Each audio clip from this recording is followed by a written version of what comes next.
আগে শিখতে হয় প্রেম মানে কি। তোর প্রেমের সঙ্গেই কেউ শিখায় নাই, আমি শিখাই দিই, মাথায় রাখিস। প্রেম শব্দের মানে হচ্ছে, এটা এখনকার মানুষ এটা শুনলে কেমন জানি ভিতরে একটা আউলা বাতাস লাগে। প্রেম শব্দের মানে হচ্ছে যত্ন।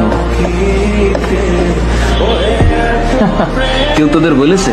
আজকে আমি বলে দিলাম, যার যত প্রেম তার যত্ন তত বেশি। আর এর সাথে আর একটা টুকুর করে একটা শব্দ মাঝখানে লাগিয়ে দিলেই খেলাটা অন্যভাবে ঘুরে যাবে। এই যত্নের নিঃশেষে আরেকটা শব্দ আছে দায়িত্ব, আর যত্নের ডান পাশে আরেকটা শব্দ আছে শ্রদ্ধা।